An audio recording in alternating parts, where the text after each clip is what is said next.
Well, I'm not sure quite where this will all go, but you may have just come to this from a slightly confused "we all crashed fest and had lots of bugs with Codemasters games" non-shock. But if this is another new video, then welcome to F1 2015.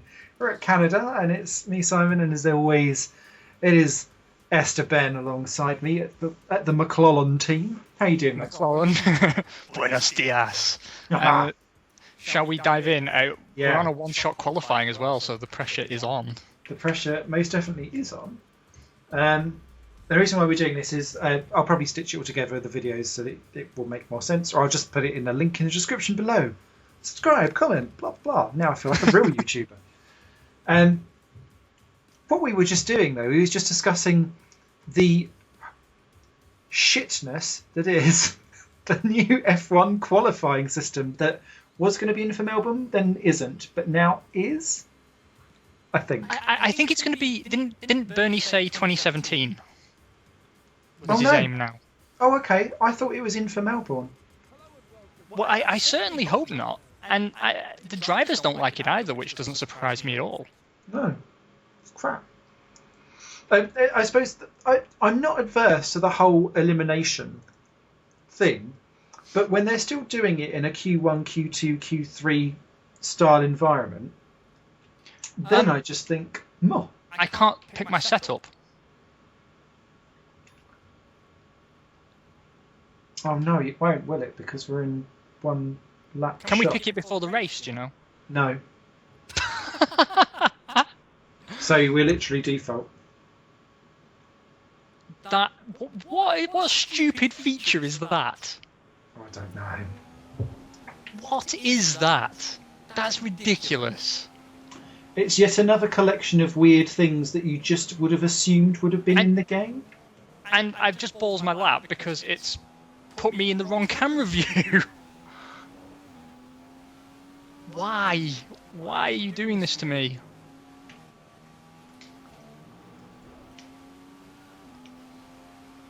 You don't have time to turn your fuel to rich? Oh, I've not even done that.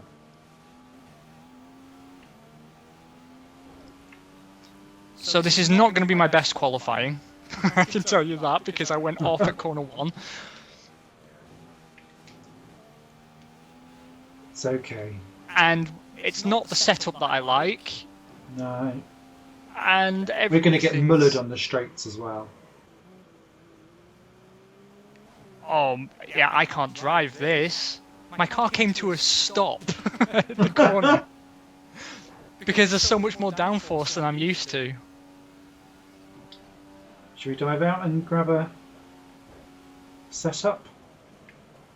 Oh, I don't know. Let's see where we finish.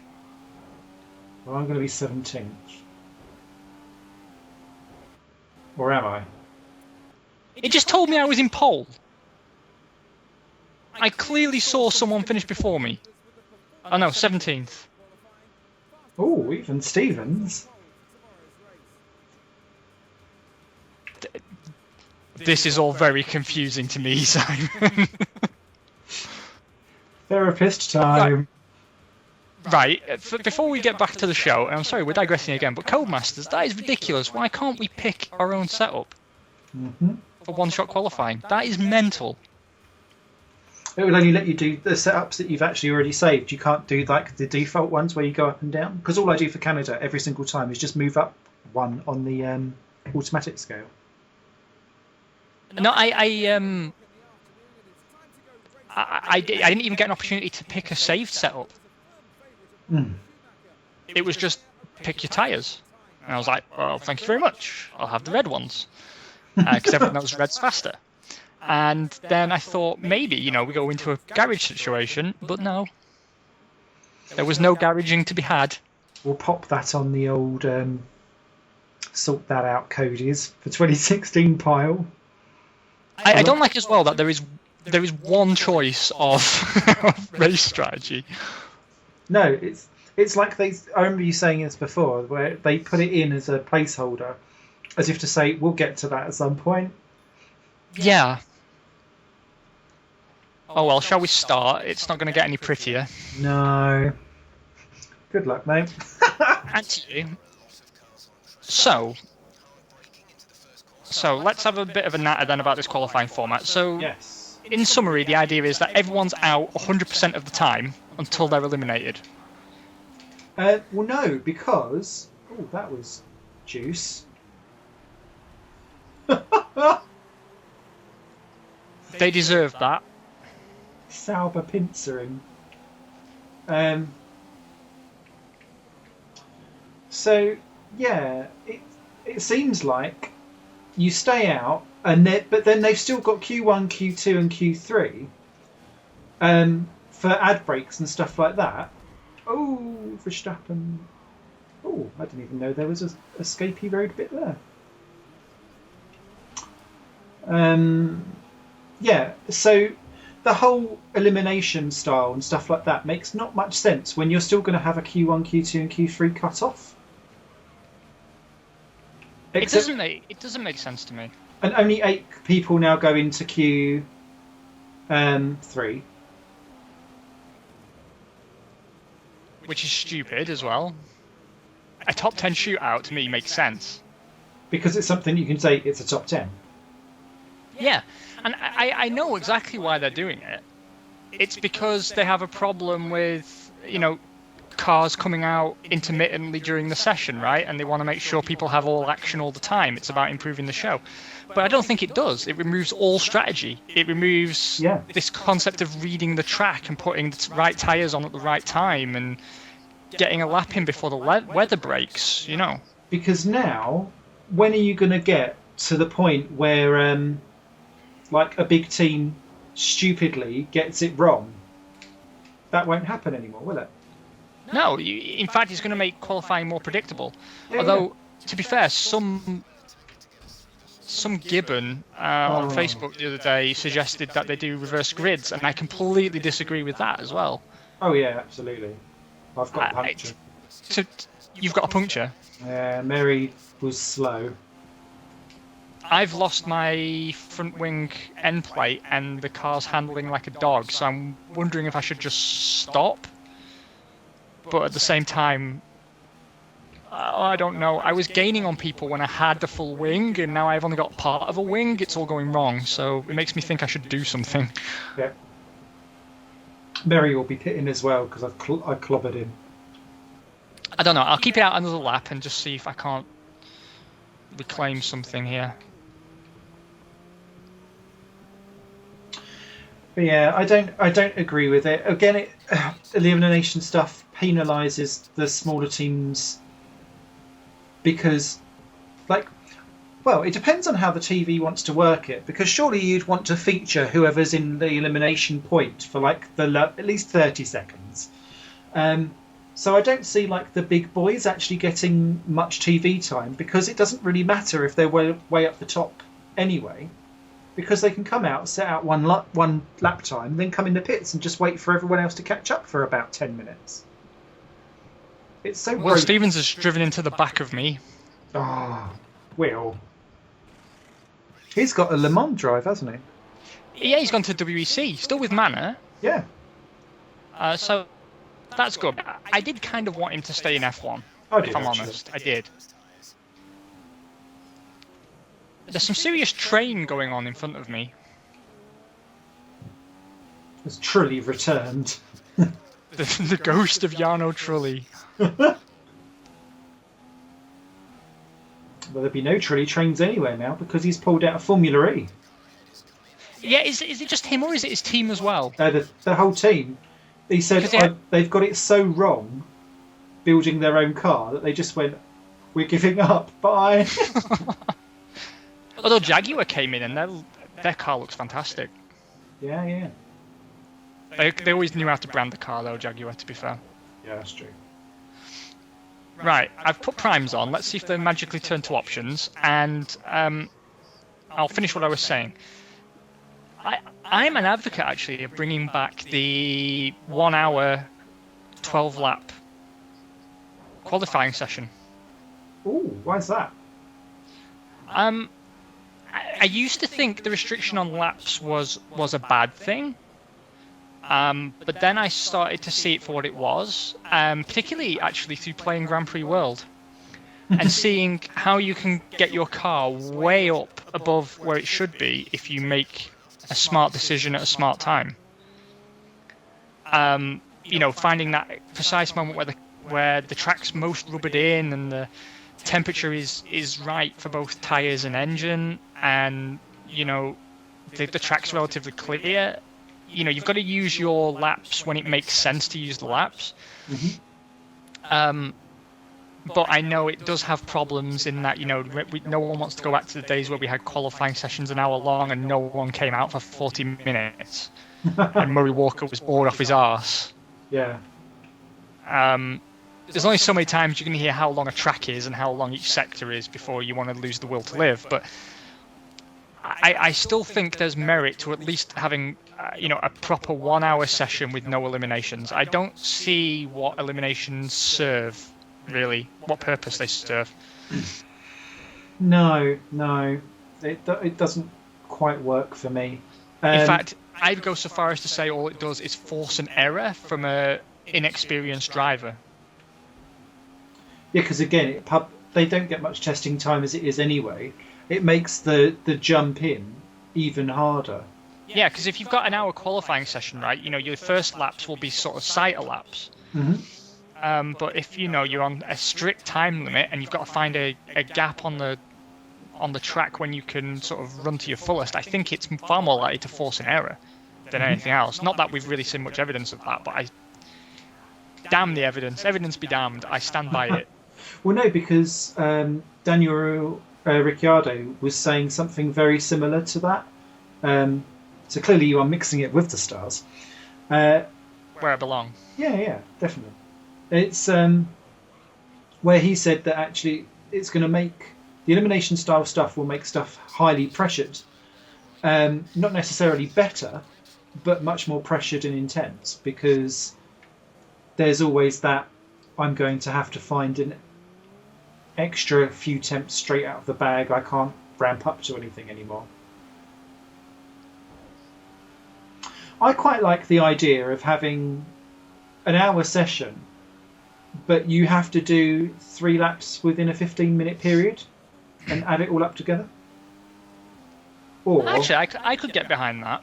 And I tell you what wasn't as bad at the time as I thought it was.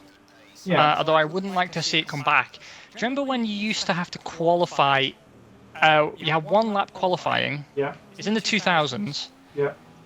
You had 1 lap qualifying in reverse order. Yes. From where they finished in the previous race, or the championship, wasn't it? And I've watched some of those sessions back and found them to be quite entertaining in a way that I don't remember them being at the time. Yeah, because you didn't necessarily have like the big crescendo of everyone all on track at once, but everyone had like their own little time in the spotlight, and you could be a bit more, I think, analytical over the session. What I liked as well is that you had 1 full lap TV coverage of each driver driving the arse off whatever car they were in. Yes. And some of the most fun cars to watch during those sessions were not the top of the grid cars. It was the Minardis and Jordans, actually. Looking a state at the back, yeah. I remember seeing, I think it was Patrick Freisacher in the Minardi drive a hell of a lap. I think it was Hungary, and he was almost losing it at every corner. And you could see that, even a much more famous driver wouldn't have got much more out of the car than he just did. Mm. And that's something that traditional qualifying, I would never have known that about him. I would never have seen him as being capable of that. Yeah. It gives each team equal exposure for their sponsors. No more worries about a team not getting adequate TV time or being ignored by the cameras because, they're not fielding Lewis Hamilton. Mm-hmm. And I think there was merit to that format. Yeah, no, I agree. But I agree that the current format doesn't work. I do like Q1, Q2, Q3. I think it requires a field where there isn't already a distinguish between who is going to end up in Q1, Q2 and Q3 in just the general order of things. And that will only change if rules stay stable to allow the field to close up a little bit more. Do you think maybe we'll see a better Q1, Q2, Q3 this season? Yes. Because I would absolutely say that this year's grid is going to be far closer. I mean, up and down the grid, maybe not necessarily at the front. It's really hard to read the Mercedes-Ferrari situation at the moment. Yeah, my jury is out on how much, if at all, Mercedes is sandbagging at the moment. But everyone is within 3 seconds, even Rio Haryanto, and he's half a second off everyone else. So my controls have just done that thing again. Oh no! I wasn't looking. Puncture. Yo. And I just caught Will Stevens after my pit stop, so I was flying. Ooh!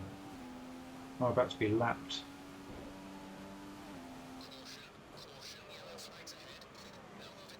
It's really bad, that. It's really, really bad. Like, the game continues, and I'm pressing my stick to steer the car around the corner, and just nothing happens. It doesn't even slow down. Oh. So it's like I've driven full speed into the wall.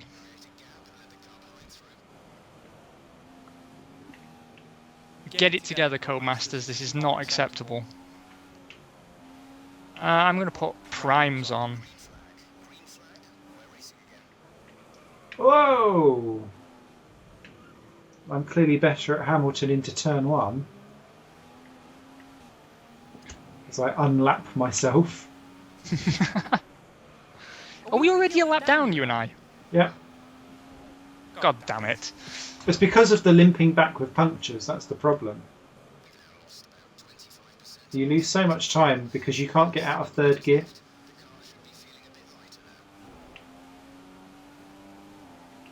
The problem is that, like, I don't know if you're actually supposed to be unlapping yourself in this game, and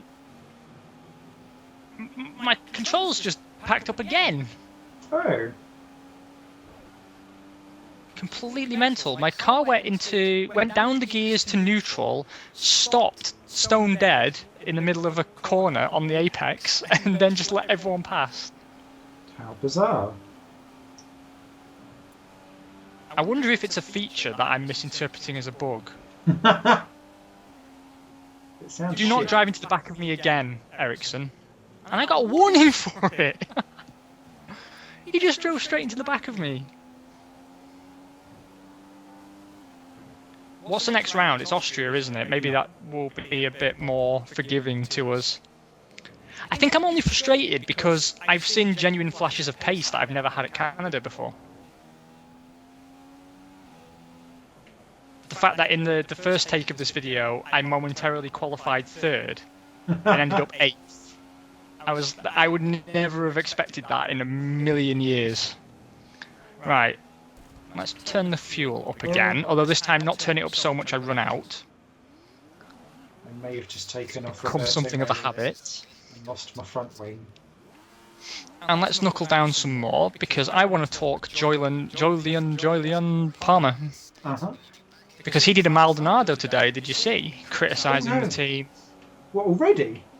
Yeah, well, he wasn't...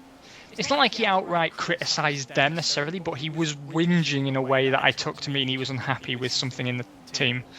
He was whinging about the fact that K-Mag's got uninterrupted running on all his days and he's had all the problems, and it's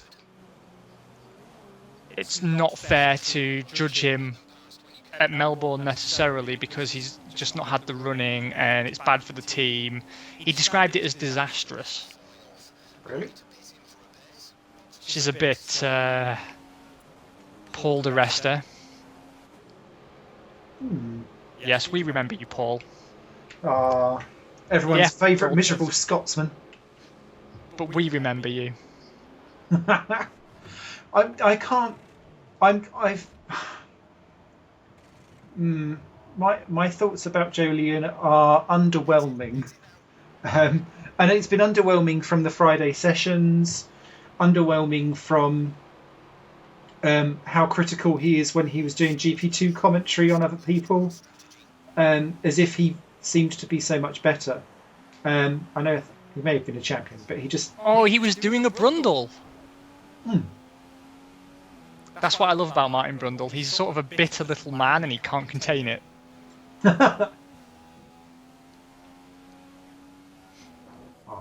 I kind of want to see him do well because he's one of those names that keeps being on the fringes of F1 for an extended period of time. Mm-hmm. And it's getting to be now that if you hear someone's going to be in F1, it's no longer a sort of semi-guarantee you're going to see them soon, because people like Robin Frins, who for inexplicable reasons never made it into Formula One. Mm-hmm.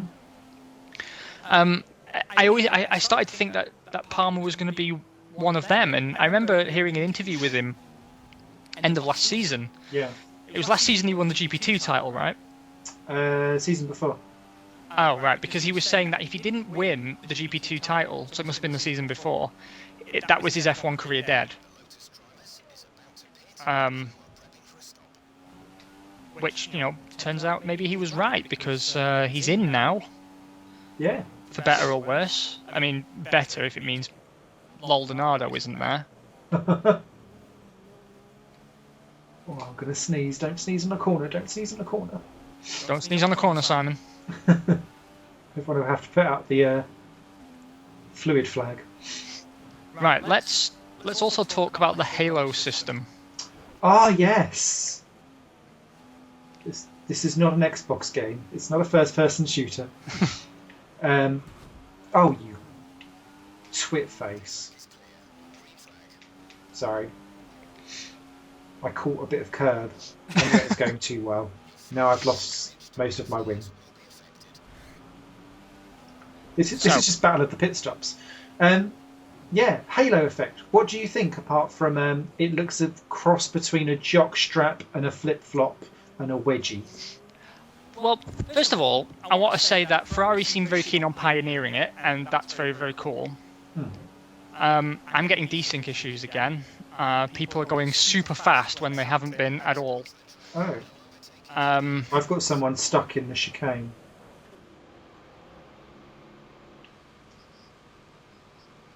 Apparently, Roberto Meri is a second a lap faster than me, which isn't the case because I've been gaining on him consistently. It's very, very weird, all this. Anyways, I saw Ferrari was sort of pioneering it, and they seemed very keen to implement it. And Vettel sort of gave it a kind of backhanded compliment. Right, and I don't want to cast aspersions here, or Asperges.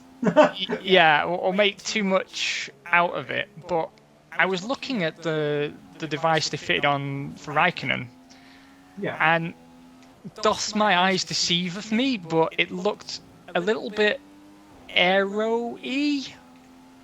Yeah. It looked a little bit shaped, Yes. which I guess it would be. But I'm wondering, are they thinking this is an aerodynamic device that we could put on the car, under the guise of it being a safety update? Well, yeah, because it's so curved and contoured like a lady's thigh. And it should be nicely square to the centre of gravity.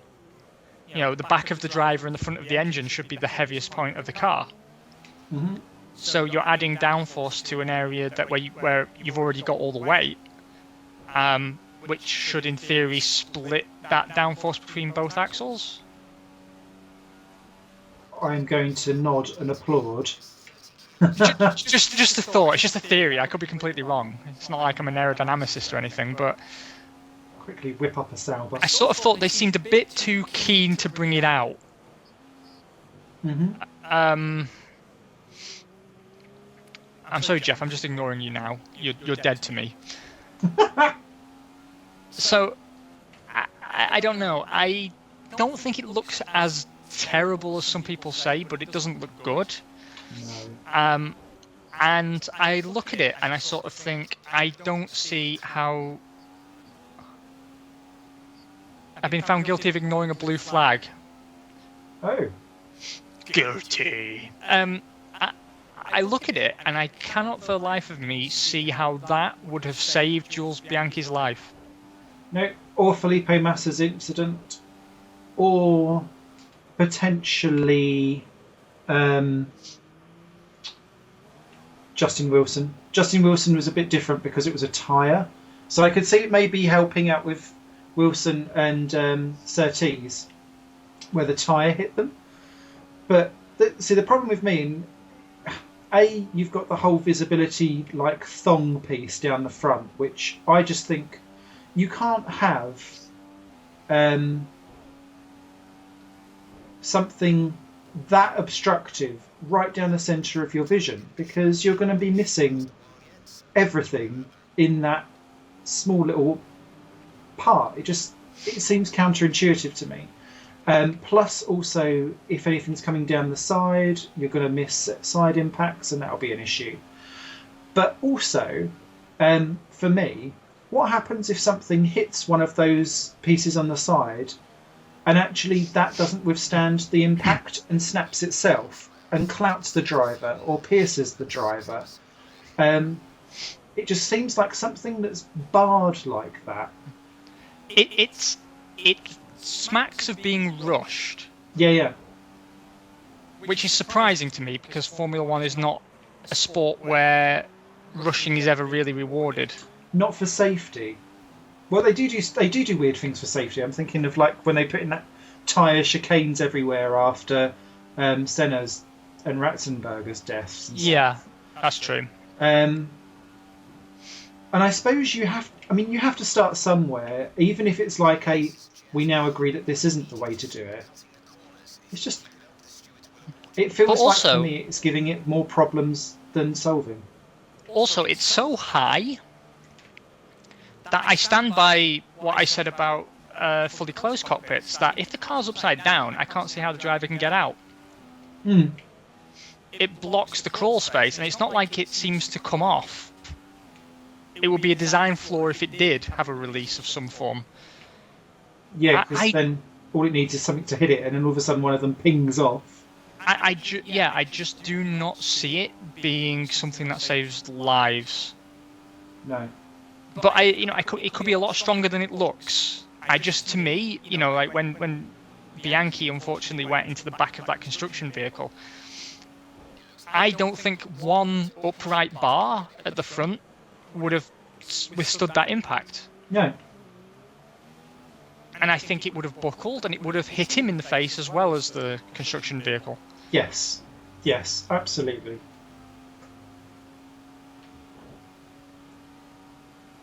But, we're not engineers, I suppose. I'd be interested to hear what people think in the comments, though. Definitely. And I'll be looking up... there's a guy that used to go around with Professor Sid Watkins that was like the second in command for F1 safety through some of the 90s, and then he was the lead for it in the 2000s when old Sid was too old to do it anymore. He's like an Austrian type guy, but he's got a Twitter account and he tweets quite a lot about motorsport safety and stuff like that, and I've always liked to hear what his opinions are on stuff. It's going to really annoy me because I knew his name until I needed to know it. Now, can we, if you don't mind, speak some more about Manor? Because in the episode that never was, we spoke about how great it is that they've taken a chance with the new livery that actually has a bit of imagination, and it's gone all patriotic British, and we like the rebrand. Mm-hmm. And we both agree that Pascal Wehrlein has done many, many things correctly in his time testing the car so far. Yes. I heard an interview with a driver of race cars. I forget his name. It's no one that you're going to be widely familiar with, kind of someone who's a bit of an unknown, but an experienced race driver. Okay. And he was saying he has connections at Sauber. And the general consensus is that Manor are a threat for a point or two, and that we can't infer too much from the testing pace because they've been sandbagging a little. Sandbagging? Ooh. Because they've been focusing on a different sort of testing rather than hot lapping. Sure. That it's been more about finding out how the car behaves in certain conditions rather than seeing what its raw pace is like. That while Rio may not be the next the next Senna, his teammate is definitely someone to pay attention to. Yeah. Well, I find it really interesting that I think he's done a very, very, very good job with what he's done so far. We've got a Merry between us. That's good. I think he's done a very good job so far. He's testing laps faster than both the Haas drivers, so I think that's interesting to see that play out. And if they've been sandbagging, he's only 2 seconds off what the fastest Mercedes time was, so that puts him into Q2 for me, potentially. I wouldn't be surprised at all, and I'd be very happy to see it. Oh, yeah. And I'm starting to feel a bit more confident actually that they could outperform Haas more often than not. Yeah, because I think it was you that was saying before actually that you was listening to, was it Cyril Abitable from Caterham, who was like sour grapes, going, well, you know what, guys, actually you may now have a wonderful Mercedes engine, but that was only about 5% of our general problems that we had. So you're going to be doomed anyway and merge at the back, even with that beautiful engine. But so I've been cautious about the optimism. Oh my God. Well, yeah, so now I'm feeling a little bit more happier about it. Well, not only that, but if you look at the caliber of signings they've made recently, they've got a bit of a brain trust. Yes.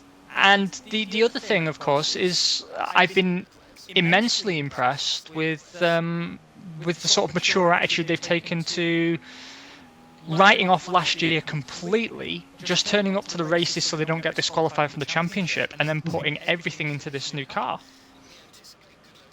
I think it could really pay off for them. I think they've avoided wasting time and resources on a car that was fundamentally uncompetitive. Yeah. And instead, it's never going to be competitive because of everything else that was around it. And I think it looks very, very tidy. I so desperately want them to do well. Yes. It'd be a shame if they don't, because then actually that whole 2010 influx of everyone, there's no one left anymore. No, and that's something I wanted to bring up next.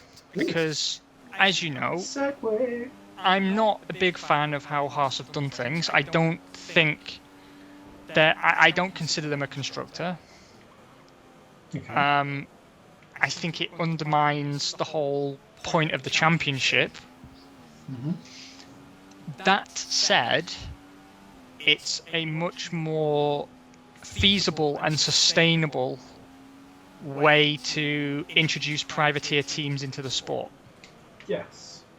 And I'm starting to feel that I would be fine with this, no more than this, but the sort of Haas level of customer car on the proviso that it's a time-limited arrangement. Okay. So you're allowed assistance for 3 seasons or whatever, and after that you're on your own, but you use what you have at that point as sort of a starting point. I quite like that idea actually, because it gives people it softens the initial climb. Because I mean, exactly. I mean, what's going to happen now is people are going to be looking at Haas and they're going to see Haas, particularly across the pond. It's going to be, oh great, look, American teams come into this highly complicated sport and straight out of the gate they've got it to a respectable level. Yeah. And that's going to reflect poorly on teams like Virgin and HRT and Team Lotus Caterham, and really it should be reflecting the other way around. Haas doing well is no reflection on the skills of the staff at those 3 teams, because those 3 teams were real F1 teams. They started from scratch. Yes. Often with 0 experience in F1 for most of their staff, and they were off the pace, but they managed to build cars, get them to the first round, and complete the championship. Yeah. Which in itself is respectable, and reliability problems went away in the second season. I know 2010, particularly HRT, had a lot of reliability issues, Yes. but the cars themselves were not as unreliable as many people feared, I think. No.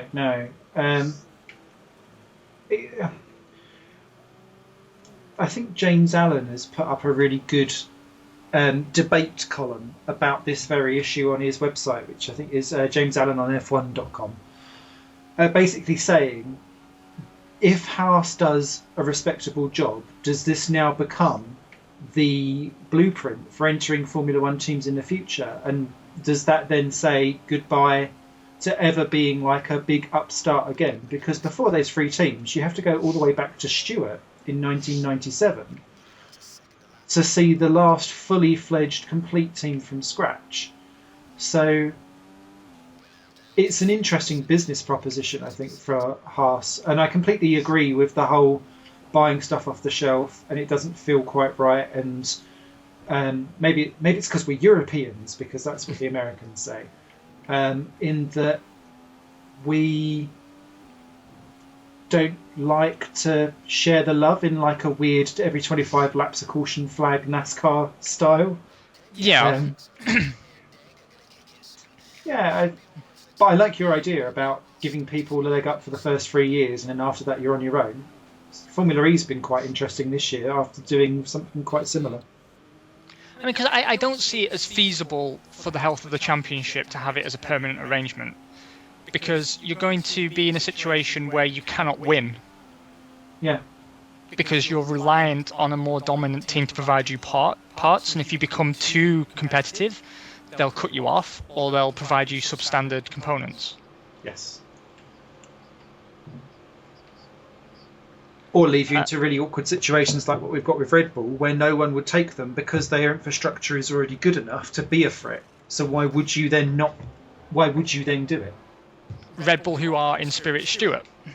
Yes. I sort of think as well, this could be a way to get some heritage names back in F1. I know the Tyrrell Racing organisation still exists. The Tyrrell family still own the name. And there is still a Tyrrell Racing organisation website. Oh, I didn't know that. It's from some American Tyrrells, an American branch of the family, but they sort of monitor the retirement careers of former Tyrrell drivers, and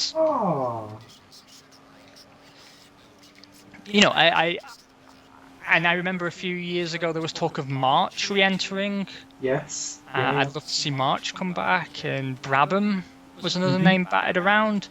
And that aside, I'd like to see some new privateer teams. I don't see why we should be relying on manufacturers to bring. What I'd love most of all is fucking Giancarlo Minardi to have done what Haas did, to have become that customer Ferrari team. Yeah. And to have brought his team back, midnight blue and yellow. Oh man, Giancarlo, buddy time. Come on now. He ran for mayor of Faenza, Did he? And he didn't get it. Who wouldn't vote for him? That's mental. He has the best coffee machine. And he makes you pasta. Sponsored by Domio. What more do people need? You're saying numbers to me, Jeff, and I don't know. Does that mean I have enough fuel to finish the race or not? I was right on the back of Stevens, and I had to back off because I was going to get a penalty for blocking Hamilton. Oh, it's good to know that is Stevens there then. I didn't think he was anywhere near us. I thought we was in a weird little freeway with us two and Merry. Us two, Merry and Stevens. Oh, cool. Rosberg, if you can't get past me on the straight, then you don't deserve to be lapping me. I'm on a default setup in a McLaren, and you're an expert AI. It shouldn't be that difficult. I'm catching him into the wall of champions. Yeah, that's the other thing with this whole one-shot qualifying, is that especially around a circuit like this, we are so different in terms of setup that it's causing me issues when I get lapped. I can overtake Rosberg, and I'm not allowed to. All the way through Sector 1, I've been right on his tail, and I could have overtaken him at my leisure, and yet somehow I'm 18th.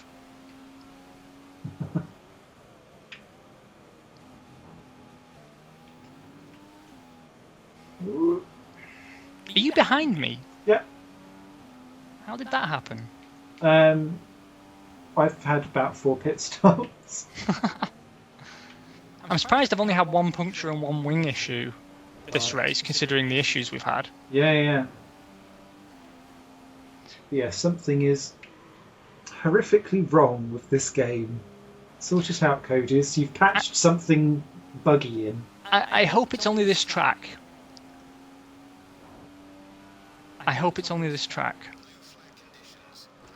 I don't get DRS anymore either, by the way. No, I've just noticed that actually. DRS hasn't worked for me all race. So, next on my list of topics to whine about, the Toro Rosso. Word on the street is that last year's Ferrari engine has given them half a second in pace. Okay. And combine that with what you described as a very slippery car. Yes. I'm not sure my early prognosis of them maybe struggling this season is necessarily justified. Okay. And I'm pretty sure they're going to be beating Red Bull. Yeah. That's always a juicy one to think of, isn't it? Yeah, do you think they'd ever be so gauche as just to swap the names? Swap over the liveries and just see if people will turn up. I mean, it's a genuine question, right? I actually think they could do it if it was like if we reached a stage where it was like an endemic problem at Red Bull that they just couldn't get things working and Toro Rosso were managing it. I don't understand why they would allow that to stand.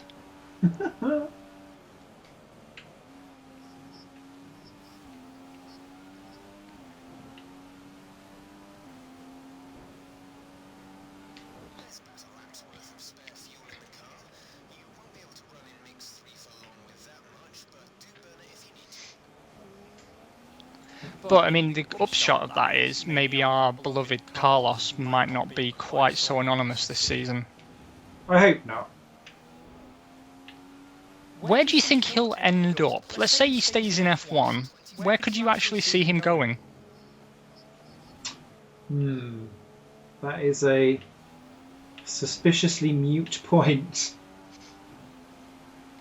Because it would require both Daniels to die in a plane crash to open up both those seats anytime soon. And it's that traditional Toro Rosso problem that we've been talking about for years, where your career can be over before it's begun because you've got to time your entry to Toro Rosso perfectly. Or be Max Verstappen. Yeah, and I suppose it's very difficult to answer the science question without also... Oh, I finally got DRS. Without also asking which Daniel gets to stay beyond, like, 2018. Because I can't see them changing them... Well, they won't change this year. If Kvyat again does the same as he done towards the end of this year... 15 this year, then they can't get rid of him again, even though he doesn't sell as well. Oh, hang on. Yeah, I mean, I've got a feeling they maybe want to get rid of Kvyat, but he's not making it easy for them. Yeah, it's a bit like that. You hate the office jerk because they're better than you than everything. They actually bring in all the sales figures. Yeah. And like you'd love to fire them, but you can't because they're doing the job. Yeah.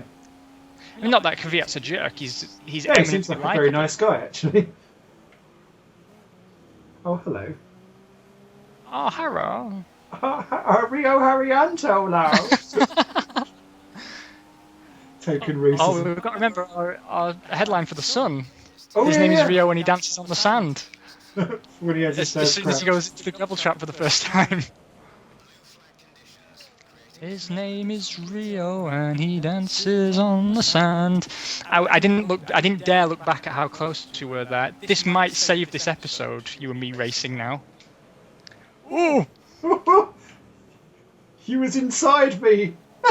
You cheeky monkey. I'm gonna have to let. Oh no, I'm not. Oh, what happened there?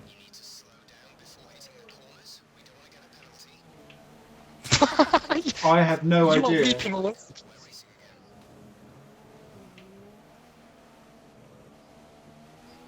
You were in front of me and then you hit the barrier and flew off into space and then you came back.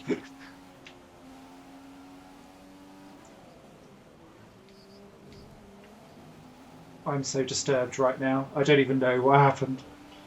But somehow we didn't take each other off. Yay! We should have done. There's no reason that we shouldn't. No, you was. Because we took totally different lines through turn 1. Oh, you've just taken off Vettel though. On my game, I didn't. Okay, he's gone. Good. Now we've got. You've got DRS on me, have you? Yes. Curse you, Smith. Unlucky, Raikkonen. Oh! Did you hit him then? Yeah, and then I've put him in the barrier. He's lost his front wing. We're getting our revenge now. I feel like if we're together on the track, there's some kind of mass. It's not meant to be. How many comments have we had where people have been frustrated that there's always an issue that affects just one of us Yeah. and that we're never together on track? Well, now we are. This is juice. And now we are, and it's messing with the space-time continuum. Literally, both Ferraris have just exploded. Oh, that looked like the wall If there. my tyres said Pirelli on the side, that writing is now on the wall on the exit of that corner. I went through that as hard as my poor weakened tyres would allow me. Oh. And can I just say, when you took Raikkonen off, I took the Wall of Champions like a proverbial champion. Excellent. I ran a bit wide there though, which gave you some time on me. Just a smidge. Oh, I was running on lean fuel. I've gained 2 laps of fuel. His name is Esteban and he's easy on the fuel. Oh, apparently you've got a time penalty, so I don't actually have to overtake you. Yeah, 8 seconds. God, you've been busy. Yeah, I have. Go through because I have knackered my front wing on the exit of that corner, so... Oh, I've got a legal overtake. Hang on. We can't even do that right. Can't even do a synchronised overtake. I love how shit we are. We truly are terrible. Well, to be fair, I think at the moment it's down to my internet connection and the game and some desync issues. And I know we're supposed to be rubbish, and that's the natural state of things, but I do actually think I could have been quite competitive this race if I hadn't had the weirdness happening. Oh, I could have kissed you. I could have kissed you there. That's how close we were. But you got amazing traction out of that corner. I'll go to third gear early if I go in that way. Watch out for Felipe, baby. Oh, especially if he's in a podium position. He also nearly put me in the wall, the slimy bastard. I also don't get why I've got DRS. Desync, I guess, because I can't get it. I've been behind you, easily within a second behind you, and I've not had it once. My car just decided not to turn there. Oh no. I'm faster. Felipe, Esteban is faster than you.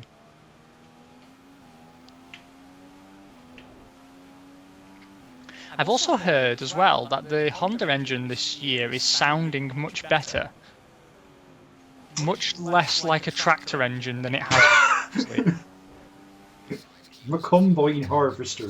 Have you heard it though on the TV coverage? It does sound like a canal boat. Yeah, it doesn't sound great. Oh, is this our last lap? Yeah. Oh, Christ. Oh, wow. What a spinning bow tie extravaganza. What a clusterfuck of fucking clusts. You beat me on merit though, Si. You beat me on merit. Oh. And we neither of us were last. We somehow managed not to be last. I'd be interested to see what the lap pace was like, because I'm not just saying it, genuinely, I was fast in places. And I wonder if it was showing the laps, because that might have been earlier on in the race where he was a bit more heavier in fuel.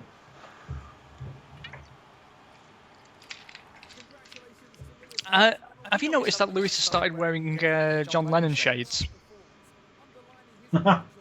He has. I saw him have an interview at testing, and he was wearing John Lennon shades, and I was like, every year it's something new with you, isn't it?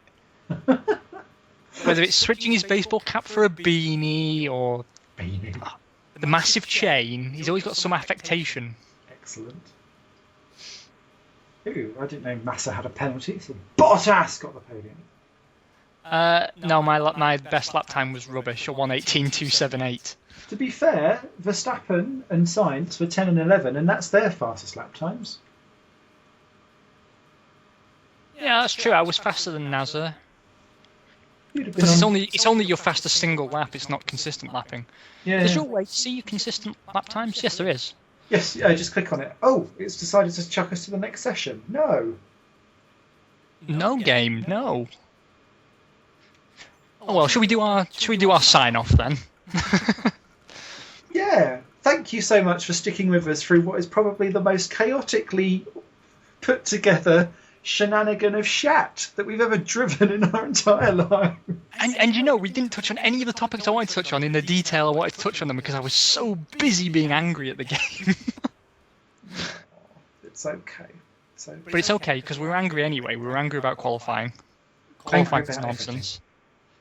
But otherwise, it has been a pleasure as always, and hopefully in Austria we have a bit better luck.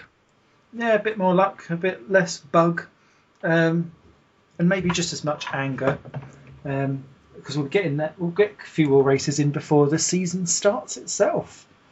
Yeah, I would hope so, because we've still got a lot of pre-season issues to talk about, and some predictions. We've got to do our prediction episode. Oh yeah, that's a good point. Yeah. So join us for the prediction episode, definitely. And if anyone does have any predictions, pop it in the comments as well. And then we'll tell you why you're wrong. Yes. We'll be all high and mighty. Maybe we agree. Yeah. Actually, that's a really good point. Anyone's suggestions, stick them in the comments, and we'll use that as a do we agree or disagree for the next episode. That almost sounds organised. Wow. Esteban, try. It is a pleasure, mon amigo. And a pleasure from my side as always. What have you got going on your channel this week? So this week I launched my Patreon, which I'm still getting used to having. So thank you, anyone that's decided to have a look at that and may consider donating at any point. Aside from that, after this, I'm going to quickly yum up some pesto pasta, and then we're doing some other indie game streams that have come up on the PS4. So lots of stuff. Saitama. How about you? What have you got over on Definitely Zero? I have got some more Grand Prix World going on. We just started Season 4 and got our B-Spec chassis out, which is... it's looking competitive, but the driver we fired has suddenly become really competitive. So, bit of egg on our face there. I've restarted... it was Shinji Nakano. Ah, Shinji. I've had to restart my Galactic Civilizations playthrough because we started it and then the first big expansion pack came out and I realised the playthrough was out of date before we'd begun. so that was good. And I started a new series, which I hope people like. I'm still trying to figure that out. Called Out of Our Depth, where each week I have a guest and we play a seemingly complicated game without any prior preparation. So we've done Political Machine 2016, we've done Farm Simulator 15, and episode 3 will be with Your Good Self, where we'll be defusing a bomb.